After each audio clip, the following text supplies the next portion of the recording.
இன்றைக்கு செய்திகள் எல்லாம் பார்த்தீங்கன்னு சொன்னால் முன்னாள் ஜனாதிபதி மஹிந்த ராஜபக்ஷ பற்றின செய்திகளும் மற்றது அவரோட சம்பந்தப்பட்ட செய்திகளும் தான் இருக்க போது. அதாவது மஹிந்த ராஜபக்ஷ ஜனாதிபதியாக இருந்த காலத்தில் முக்கியமான ஒரு அதிகாரியாக இருந்த ஒரு ஆள் இன்றைக்கு கைது செய்யப்பட்டு விளக்கமறியலில் வைக்கப்பட்டிருக்கிறார்.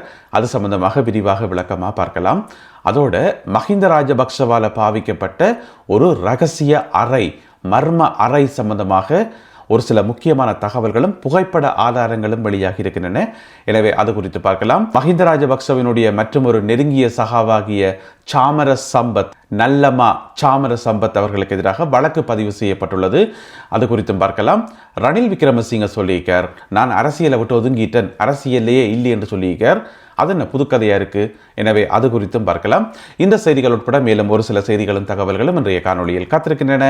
தமிழடியான் சொந்தங்கள் அனைவருக்கும் வணக்கம். வாருங்கள் காணொளிக்குள் போகலாம். மஹிந்த ராஜபக்ஷ இரண்டாவது தடவையாக ஜனாதிபதியாக இருந்த காலத்தில் இலங்கை தொலைத்தொடர்புகள் ஒழுங்குபடுத்தல் ஆணைக்குழு என்று சொல்லி ஒரு அமைப்பு இருக்குதானே, TRCSL என்று சொல்றது, அதனுடைய பணிப்பாளர் நாயகமாக இருந்தவர். அவருடைய பேர் அனுஷ பல்பிட்ட. இப்போ நீங்கள் படத்தில் பார்க்குற இவர் தான். இவர் இன்றைக்கு கைது செய்யப்பட்டு விளக்கமறியலில் வைக்கப்பட்டிருக்கின்றார்.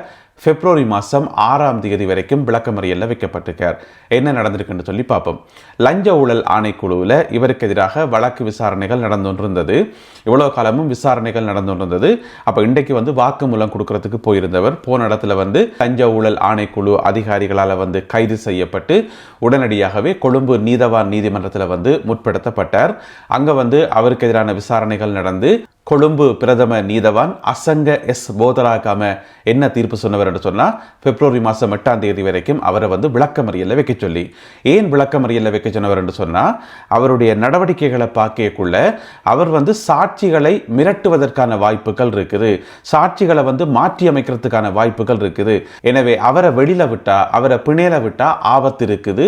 அதனால விளக்கமறியலில் வைக்க சொல்லி நீதிபதி தன்னுடைய தீர்ப்பை தெளிவாக வழங்கியிருக்கிறார். சரி, லஞ்ச ஊழல் ஆணைக்குழு எதற்காக அனுஷ பல்பிட்ட இவரை கைது செய்தன்னு கேட்டீங்கன்னு சொன்னா, இவருடைய வங்கி கணக்கில் 4,60,00,000 ரூபா இருந்திருக்குது. 4,60,00,000 அப்ப லஞ்ச ஊழல் ஆணைக்குழு கூப்பிட்டு கேட்கும் தானே, பேங்க்ல 4,60,00,000 ரூபா வச்சுக்கிறீங்க, இந்த காசு எங்கிருந்து வந்ததுக்கான விளக்கத்தை சொல்லுங்க, இந்த காசு உங்களுக்கு யார் தந்தது, விளக்கத்தை மட்டும் சொல்லுங்க கேட்டதுக்கு அவர் ஒழுங்கா விளக்கம் சொல்லல. அதாவது 4,60,00,000 ரூபா காசுல ஒரு கொஞ்ச காசுக்கு சரியான விளக்கத்தை, சரியான கணக்கை காட்டி போட்டார்.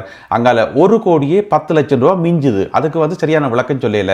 அதுக்கு சொல்லிக்கார், அதுல 30 லட்சம் என்னுடைய சகோதரி தந்தவா, மிச்சம் 80 லட்சத்தையும் என்னுடைய சகோதரன் தந்தவர் என்று சொல்லி தன்னுடைய சகோதரங்களை காட்டி விட்டுக்கார்.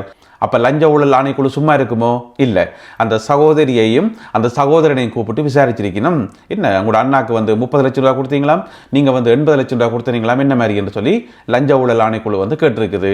அதுக்கு சகோதரி சொல்லிக்கிறா, ஓம் நான் அண்ணாக்கு 30 லட்சம் ரூபா கொடுத்தனான் தான், என்கிட்ட இருந்த ஒரு காணியோண்ட வித்து கொடுத்தனான் ஒரு கதையை சொல்லிக்கிறாவா. அப்ப லஞ்ச ஊழல் ஆணைக்குழு கேட்டிருக்கு.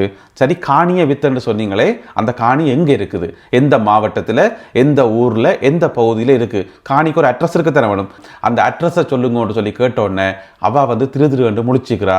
ஏன்னு சொன்னா அது பொய், அப்படி ஒரு காணியே இல்லை, காணி வித்து காசு கொடுக்கவும் இல்லை. இவா அவருக்கு காசே கொடுக்கல. முதல்ல அவர் வேற ஏதோ வழியில, தவறான வழியில அந்த காசை சேர்த்துக்கார். அப்போ பிடிபட்டு போச்சுனாம். இது எல்லாத்தையும் சேர்த்து வச்சு கூட்டி வச்சு இன்றைக்கு கைது செய்யப்பட்டிருக்கின்றார். நீதிமன்றத்தில் முற்படுத்தப்பட்டு இப்போ விளக்கமறியலில் வைக்கப்பட்டிருக்கார். இந்த காசை இவர் எப்போ சேர்த்தவர் என்று சொன்னார், 4,60,00,000 ரூபாவை 2012ஆம் ஆண்டுக்கும் 2014ஆம் ஆண்டுக்கும் இடைப்பட்ட காலப்பகுதியில் சேர்த்துக்கிறார். அப்பார் ஜனாதிபதி மஹிந்த ராஜபக்ஷ. இவரும் மஹிந்த ராஜபக்ஷவுக்கு மிகவும் வேண்டப்பட்ட ஒரு நெருக்கமான ஒரு அதிகாரி என்று சொல்லப்படுகிறது. ஏன் சொல்லுங்க பாப்போம். தொலைத்தொடர்புகள் ஒழுங்குபடுத்தல் ஆணைக்குழுவுக்கு தலைவராக போடுறேன்னு சொன்னா, பணிப்பாளர் நாயகமா போடுறேன்னு சொன்னா சாதாரண ஆக்களை போட மாட்டேன். எனவே மஹிந்த ராஜபக்ஷவுக்கு மிகவும் நெருக்கமாக இருந்த இவர் அந்த பதவிக்கு நியமிக்கப்பட்டு 4,60,00,000 ரூபா சொத்து சேர்த்துக்கார், கணக்கில் இல்லாமல். இப்ப கைது செய்யப்பட்டு பிப்ரவரி மாதம் 6ஆம் தேதி வரைக்கும் விளக்கமறியலில் வைக்கப்பட்டுள்ளார். அடுத்ததாக முன்னாள் ஜனாதிபதி மஹிந்த ராஜபக்ஷவால் பாவிக்கப்படுகின்ற ஒரு ரகசிய அறை, மர்ம அறை சம்பந்தமாக சில பல முக்கியமான தகவல்கள் வெளிவந்திருக்குது. என்னென்னு சொன்னால், குருநாகல் மாவட்டம் இருக்குத்தானே, அங்கே இருக்கக்கூடிய ஒரு பிரபலமான விகாரையாம், எல்லாருக்கும் நல்லா தெரிஞ்ச ஒரு விகாரை. அந்த விகாரையினுடைய ஒரு பகுதியில் வந்து ஒரு ரகசிய அறை ஒன்று இருக்காம். அந்த ரகசிய அறையை வந்து மஹிந்த ராஜபக்ஷ 20 வருஷங்களாக பாவிச்சு கொண்டு வராராம்.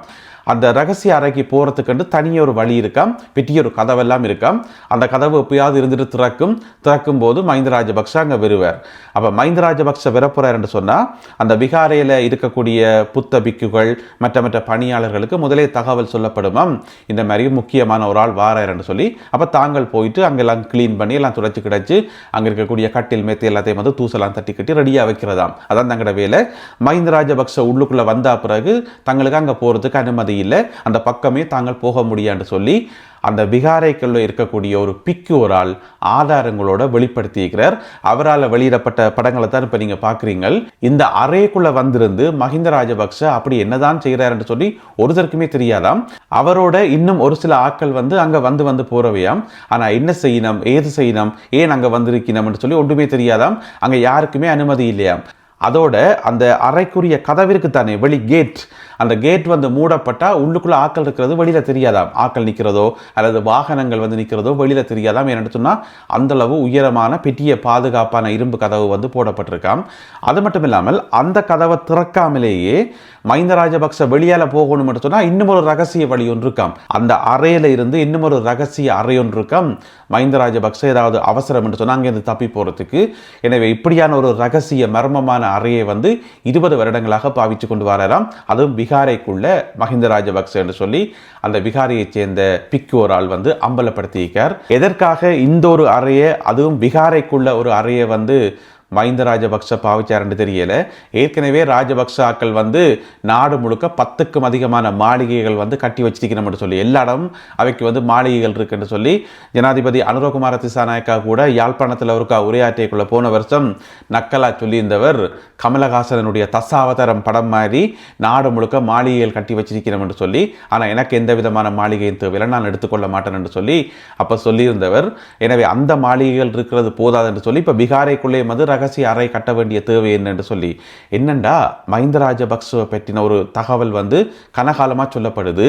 அவையில் பார்த்தீங்கன்னு சொன்னால் இந்த பூசைகள், மந்திரங்கள், இந்த பலி கொடுக்கறது, 4 நட்சத்திரங்கள் பார்க்கறது, இந்த மாதிரியான விஷயங்களை வந்து சிட்டியான கூடுதல் கவனம் செலுத்துவினவாம். எல்லாத்துக்குமே வந்து 4 நட்சத்திரம் பார்த்து அந்த ஒரு இந்த மாதிரி விஷயங்களை வந்து கூடுதல் நம்பிக்கை உள்ளாக்கலாம்.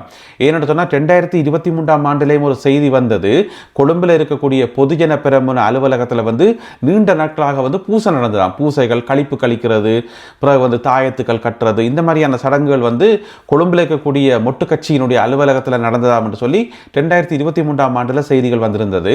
எனவே இப்படியான பின்னணியில் வந்து இந்த குருநாகல் விகாரைக்குள் இருக்கக்கூடிய ரகசிய அறை சம்பந்தமான தகவலும் வெளியாகி இருக்கிறது. எனவே மஹிந்த ராஜபக்ஷவை சுற்றி ஏதோ ஒரு மர்மம் இருக்குன்றது மட்டும் தெள்ள தெளிவாக விளங்குது, என்னன்னு தான் தெரியல.